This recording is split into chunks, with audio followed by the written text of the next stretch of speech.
bébé n'est pas autonome ou ton bambin, il ne te laisse pas 2 minutes tranquille. Impossible de prendre une douche, de cuisiner ou de faire quoi que ce soit. Eh bien, c'est exactement de ça dont je vais te parler dans cette vidéo. Et surtout, dans cette vidéo, on va voir des astuces concrètes. On va parler de 2 choses. On va poser les bases, d'accord? On va parler de l'autonomie et en fait du fait, est-ce que c'est inné, est-ce que c'est pas inné? Et ensuite, on va voir en fait ma fameuse étoile. Et on va voir les 5 bras de l'étoile qui est pour moi l'astuce numéro 1 lorsqu'il s'agit de rendre un bébé ou un bambin autonome. Bon, c'est parti, on rentre dans le vif du sujet. Alors, commençons par le commencement parce que pour moi, c'est très important. Première chose que l'on va voir ensemble, c'est que les bébés sont les êtres les plus dépendants du monde. Lorsque tu compares à toutes les autres espèces, nous, humains, restons dépendants de nos parents pendant des années avant d'être capables d'être indépendants. D'ailleurs, je me demande si je ne suis pas encore dépendante à mes parents. Bref. Nous sommes donc, par nature, loin d'être autonomes. Et si on remonte encore à avant la naissance, pendant la vie in utero, les bébés n'ont donc jamais été autonomes. On est bien d'accord, ils sont dépendants depuis le début de la conception. Ils ont toujours été portés par nous, collés à nous pendant 9 mois. Donc oui, c'est pas forcément cohérent d'attendre d'un bébé qu'il soit autonome alors qu'il vient tout juste de naître. Donc, faut pas forcément s'attendre à ce qu'il reste tranquillement dans son transat. L'autonomie chez les bébés ou les bambins n'est pas innée. C'est quelque chose qu'ils vont apprendre et ils ont besoin de nous pour ça. On pourrait parler des heures d'autonomie et pour tout te dire, à l'intérieur de la Cool Baby Academy, une application dédiée à l'apaisement des 0-5 ans que j'ai créée, j'ai fait un challenge dédié sur comment rendre un bébé ou un bambin autonome, tellement clairement on pourrait en parler pendant des heures. Mais aujourd'hui, c'est pas forcément ça le thème de la vidéo. Si tu es intéressé par la Cool Baby Academy, je vais te mettre le lien. N'hésite pas à t'inscrire sur la liste d'attente pour être informé lorsque les portes seront ouvertes. Revenons à nos moutons.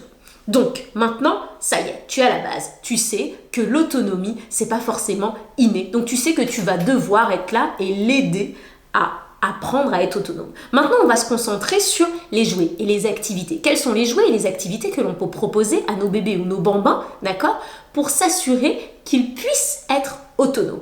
Et la première chose sur laquelle on va se concentrer, c'est savoir sur quel bras de l'étoile se trouve notre bébé ou notre bambin en ce moment. 1 ou 2 bras, d'accord? Parce que qu'est-ce qu'on a tendance à faire lorsqu'on propose des jouets à notre bébé ou notre bambin lorsqu'on veut qu'ils soient autonomes? On leur met une masse de jouets devant eux, on leur dit voilà, t'as les jouets, maman va aller se faire un shampoing, une manicure ou la vaisselle, débrouille-toi. Et en fait, ça ne fonctionne pas parce qu'on ne propose pas à nos bébés ou nos bambins des jouets ou des activités qui sont bien sur le bras de l'étoile sur lequel ils sont. Bon, maintenant, qu'est-ce que c'est que cette histoire d'étoile? J'aime à dire que le développement d'un bébé ou d'un bambin se fait en étoile. Son cerveau a beau fonctionner les premières années à 1000 à l'heure, il n'est pas capable de tout apprendre en même temps. Du coup, qu'est-ce qui va se passer? C'est qu'il va se concentrer sur certaines compétences avant de passer aux suivantes. Donc, se concentrer sur certains bras de l'étoile avant de passer au suivant. Notre rôle à nous, parents, c'est de proposer des activités, des jouets qui correspondent au bras de l'étoile sur lequel notre bébé ou notre bambin se trouve. Alors maintenant, concrètement, quels sont ces 5 bras de l'étoile? Et alors, on va se faire un petit truc inédit cette fois. On va se faire un petit schéma ensemble. C'est parti. Alors, on va commencer par dessiner notre étoile. Voilà. Bon, tu m'en vendras pas si c'est pas hyper bien dessiné. On va mettre 5 bras à notre fameuse étoile. Oula, bon. Le premier bras de notre étoile, ça va être le développement cognitif. On se fait une petite abréviation, mais tu l'as en tête, d'accord? Le développement cognitif concerne la croissance et la maturation du cerveau de l'enfant, y compris sa capacité à apprendre, résoudre des problèmes, à comprendre le monde qui l'entoure. Ok? Si là, je devais te donner des exemples d'activités qui seraient en lien avec le développement cognitif, on pourrait par exemple avoir des jeux de construction simples, des petits puzzles ou encore des jeux qui vont encourager les bébés ou les bambins à résoudre des problèmes, comme par exemple lorsqu'on va les encourager à trier des couleurs ou encore à trier des formes. On sera clairement sur le développement cognitif. Notre deuxième bras de l'étoile, la motricité globale, d'accord? Alors, c'est la capacité à contrôler et à coordonner les mouvements des grandes parties de son corps. La tête, les bras, la jambe, le tronc, etc. Ça va donc inclure des mouvements comme le fait de rouler, de se retourner, de ramper, de faire du 4 pattes, de se tenir assis, de marcher, etc. D'accord ?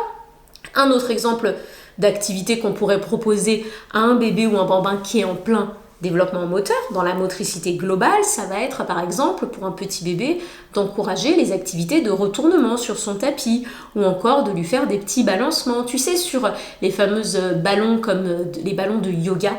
Pour les plus grands, ça sera de leur donner plein d'opportunités de sauter, courir, grimper avec peut-être des parcours ou peut-être tout simplement à l'extérieur.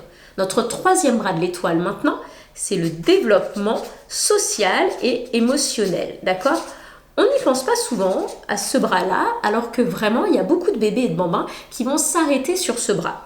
Le développement social et émotionnel, ça se rapporte à la manière dont l'enfant va interagir avec les autres, la façon dont il va gérer ses émotions et la façon dont il établit des relations. Pour les petits bébés, une activité en lien avec le développement social et émotionnel, ça va juste être tout simplement le fait de tenir son bébé comme ça face à soi, de lui sourire, de lui parler, en fait d'avoir des interactions avec lui. Pour les plus grands, ça va être peut-être simplement le fait qu'on va les voir petit à petit aller vers les autres pour jouer. Ça peut être aussi le développement de l'empathie, aussi lorsqu'on va voir des bambins commencer à comprendre les émotions des autres ou même leurs propres émotions. Maintenant, passons au quatrième bras, le développement du langage et de la communication. On est sur les abréviations aujourd'hui. Alors, ça va concerner l'acquisition du langage et l'utilisation du langage verbal et non verbal, d'accord ? Souvent, on me dit « Ah, mais moi, c'est sûr, mon bébé, il n'est pas encore dans ce bras parce qu'il ne parle pas. » Ça n'a rien à voir, d'accord ?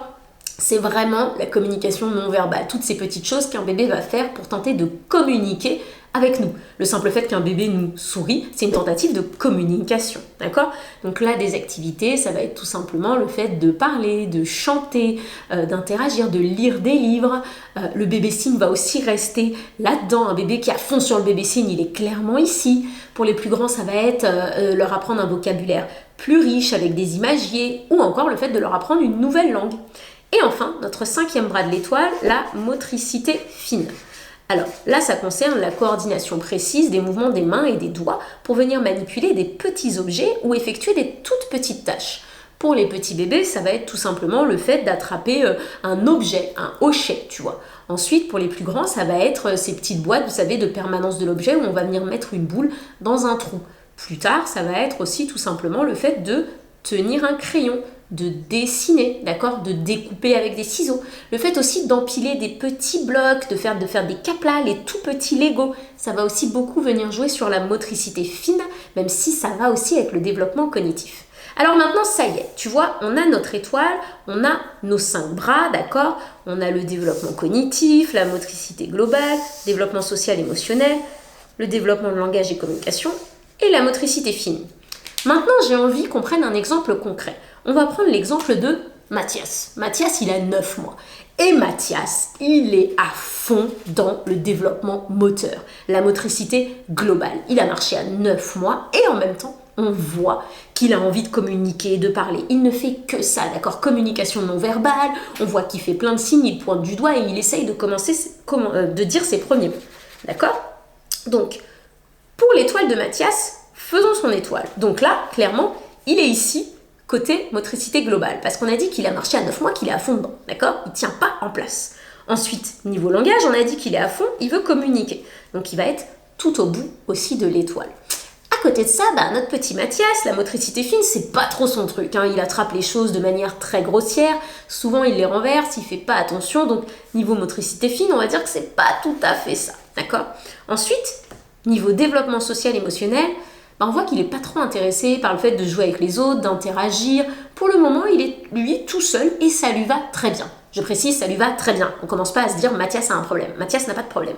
Donc Mathias, on va dire qu'il va être ici au niveau du développement social et émotionnel. D'accord ? Tu as compris qu'ici c'est le max et plus on se rapproche du centre, plus c'est le minimum. Niveau développement cognitif, on voit qu'il commence à s'intéresser au monde autour de lui. Il pointe du doigt. Ça va d'ailleurs un peu avec le langage. On voit qu'il pose des questions. Donc, mais il ne fait pas forcément d'activité en lien. Donc on va se dire qu'il est un petit peu près là, au niveau du développement cognitif. Donc là, ce qu'on va faire, c'est que nous, on va venir rallier tous les points pour dessiner l'étoile de Mathias. D'accord ? Hop !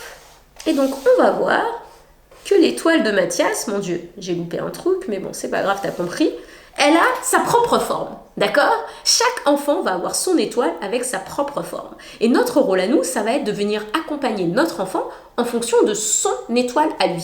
Ici, pour Mathias, on va aller à fond sur un accompagnement en lien avec la motricité globale et en lien avec le développement du langage et de la communication. On va aller dehors, on va faire des parcours, on va lui lire des livres, on va parler avec lui, et peut-être qu'on va le laisser tranquille sur les autres bras. Je dis laisser tranquille, mais peut-être qu'on va venir de temps en temps quand même lui proposer peut-être une activité motricité fine, une boîte permanence de l'objet, un petit casse-tête avec des couleurs. Ça va venir nous pointer du doigt, nous montrer lorsque les choses vont évoluer, tu vois. Parce que comme je te le disais, une étoile, ça va être en constante évolution. Donc nous, on va être en constante observation pour venir potentiellement leur proposer des choses différentes tous les jours. Mais si moi j'ai envie que Mathias soit beaucoup plus autonome au quotidien, je vais vouloir miser sur la motricité globale et je vais vouloir miser sur des activités en lien avec la communication et le langage. Parce que si là j'ai envie d'aller prendre une douche tranquille et que je mets à Mathias plein d'activités en lien avec la motricité fine, et ben Mathias il va tout foutre par terre et il va venir me rejoindre sous la douche parce qu'il va s'ennuyer. Donc j'espère que le message est passé. On garde toujours en tête que l'étoile évolue. L'observation est quotidienne sur tous les bras de l'étoile si on veut pouvoir adapter les jouets que l'on va mettre à disposition. Et bien sûr, la deuxième chose que l'on va faire au quotidien, maintenant qu'on a les bras de l'étoile, pour s'assurer que notre bébé ou notre bambin soit autonome, c'est de faire une rotation des jouets avec le jouet ou les jouets du ou des bras de l'étoile sur lesquels notre bébé ou notre bambin est.